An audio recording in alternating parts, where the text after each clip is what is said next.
Hello students, today we will see the manufacturing of cement.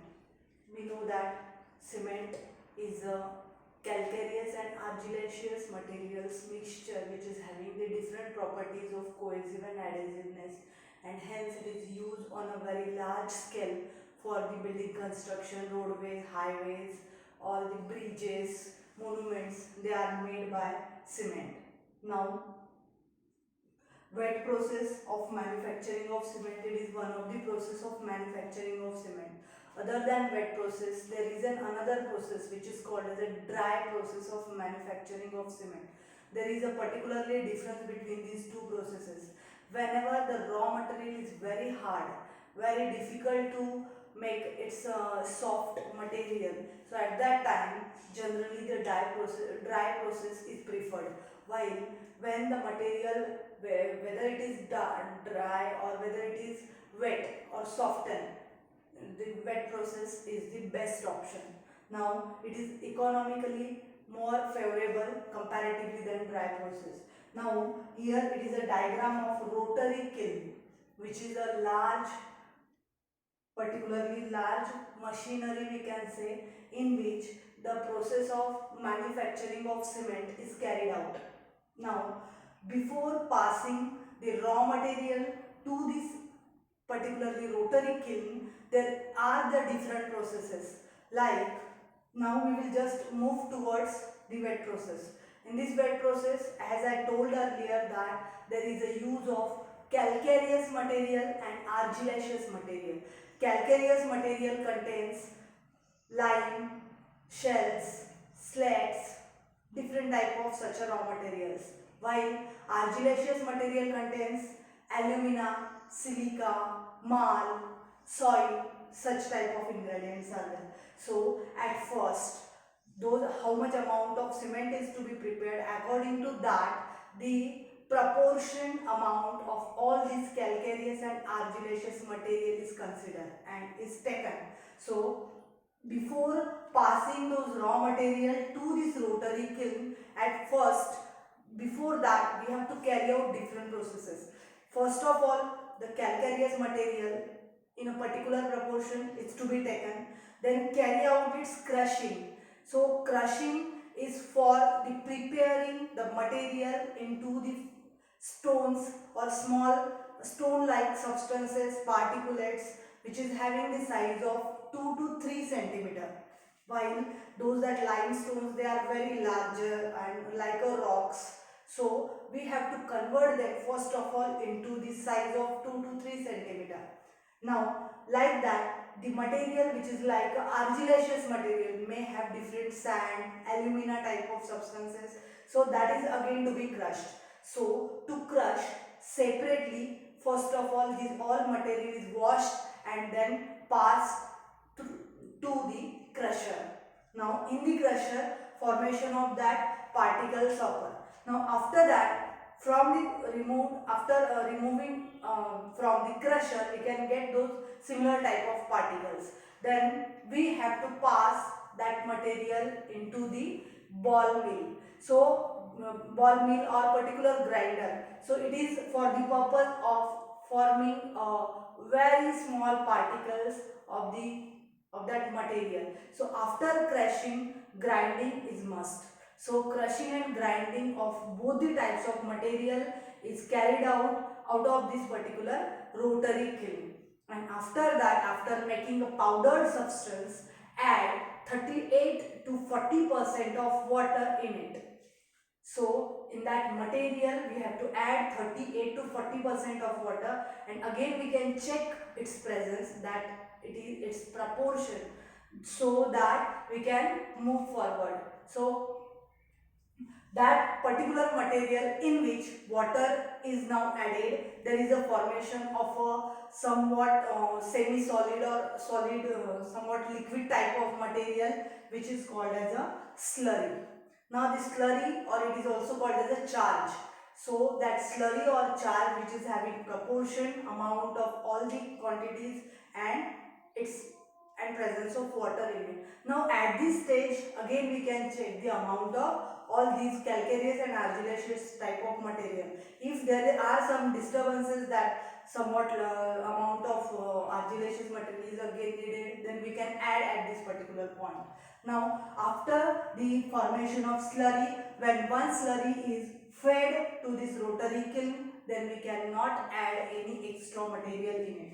So this is the diagram of rotary kiln. Now we have prepared our slurry and we have to pass it through this particular slurry, or we can say that here there is a particular compartment through which slurry is to be inserted into this rotary kiln. Now this rotary kiln, it is inclined. You can see that it is somewhat inclined, having the angle of 5 to 6 degrees, and it is, as its name is a rotary kiln, it is continuously rotating by the speed of 1 rpm, 1 revolution of per minute. It is continuously rotating.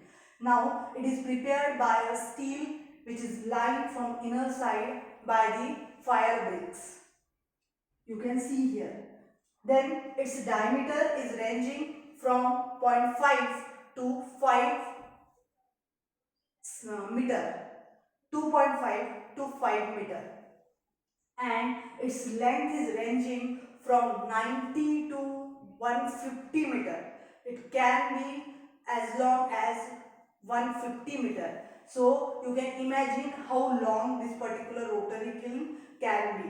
So in this way this rotary kiln is there. Then from this particular opposite side of this slurry, there is a blower where there is a air is continuously passing, and here there is a small compartment for the pulverized coal. So coal or fuel it is required. So in the form of very pulverized or fine powdered condition, coal is provided so that we can get more and more fuel for the formation of this flame or fire. Then here there is an opening at the lower side, and opening which is there at the upper side through this compartment of slurry. From this particular side there is again one exhaust fan, and here there is a one large, you can see that this particular chimney is given, and this chimney, we know that the role of chimney is always to remove or to exhaust the flue gases. So flue gases can be exhausted through this chimney, and if there are some particulates or different type of solid impurities, that can be settled at the down, at the bottom, with dust particulates. So in this way, then this next opening which is having the opening to this rotary kiln, in this particular compartment of clinkers, then storage, gypsum, then packaging, marketing and storage. So this is all the construction of rotary kiln. Now we will see actually working of rotary kiln. In this working of rotary kiln, as soon as the slurry is inserted through this particular opening, what will happen here, you can see that here there is a pulverized coal and blower. So pulverized coal is added and blower, when it is started, there will be fire at this particular point. So as if we have to see all these things point wise, so before passing the total slurry to the rotary kiln, at first we have carried out the processes like crushing and grinding. Crushing first, then grinding in a ball mill and addition of water 38 to 40%. Now after that, so this first point was crushing and grinding. Then second point is passing of slurry to the rotary kiln, and in this rotary kiln just there is a starting with this particular, we can say that here the calcination, total calcination is carried out. Now in this there are, we can see that this large size up to 150 meter long size of rotary kiln is there. So in this long size, here there are different parts can be divided like this, and in this way whenever the slurry it is inserted and flame it is from opposite side, so that's why here as there is a very long distance, so at this particular point where slurry is inserted inside, there is the lowest temperature of the rotary kiln, and that temperature is 400 degrees Celsius. So 400 degrees Celsius temperature is the lowest temperature of rotary kiln, which is called as a drying zone. Drying zone. It is because when the slurry is inserted into this particular rotary kiln, at first as we know that it is having water content in it, first of all there occurs totally drying of the slurry. It means that the total amount of different gases, whether they are present or moisture which is there present, that moisture is evaporated first. So it is called as a drying zone. So like that there are 4 different zones in this particular calcination process. So first process was crushing and grinding, and now calcinating. So in this calcinating, first drying zone, in which all the flue gases with moisture removed. Then as we know that the slurry is rotating continuously by the speed of 1 rpm. So that's why this total slurry or this particular mass is moved towards the to ahead. So the second zone which is there, which is having generally the temperature of 700 degrees Celsius, is called as a preheating zone. First of all drying zone and then preheating zone. In this preheating zone, the particulates like magnesium carbonate, such type of when magnesium carbonate is there, so it is converted into magnesium oxide and carbon dioxide. So carbon dioxide and magnesium oxide is formed into this particular preheating zone. So this is the second zone which is called as a preheating zone. Now again when it will move toward the to move forward, the third zone which is there is called as a calcinating zone. In this calcinating zone, temperature it is generally 1000 degrees Celsius. This 1000 degrees Celsius temperature is of calcinating zone, in which all the calcium carbonate type of material is converted into calcium oxide and carbon dioxide. So here there occurs the calcination. Then at last there is a fourth zone which is having temperature from 1500 to 1750 degrees Celsius up to this. So highest temperature of the rotary kiln is found in the very fourth zone, which is called as a clinkering zone. And in this clinkering zone there starts the clinkering or formation of clinkers, which is the third point of this particular manufacturing. First is crushing and grinding, second is calcination, and third is particular clinkering of the formation of clinkers. So here there is a formation of clinkers. Now what are clinkers?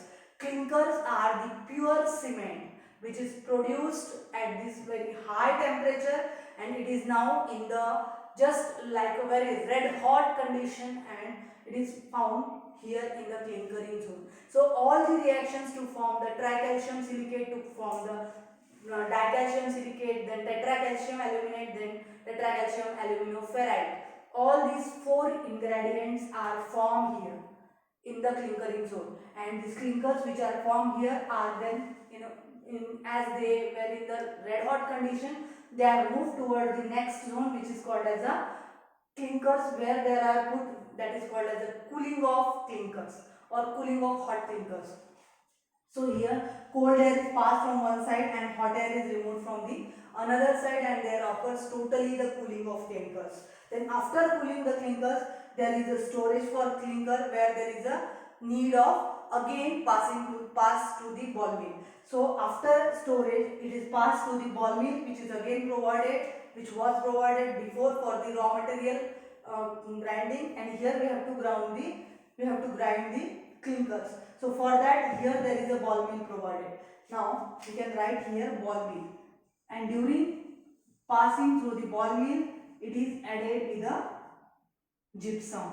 So generally gypsum is added up to 2%, that is calcium sulfate, and we know that it is a very important and it is having very much significance, we can say. So this gypsum, it is added into this particular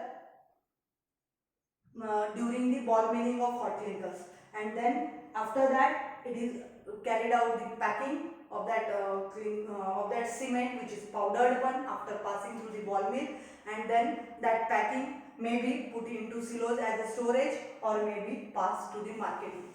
So in this way the cement is prepared or manufactured here. So all these reactions which are actually occurred we will see now. In this way the working of rotary kiln is carried out.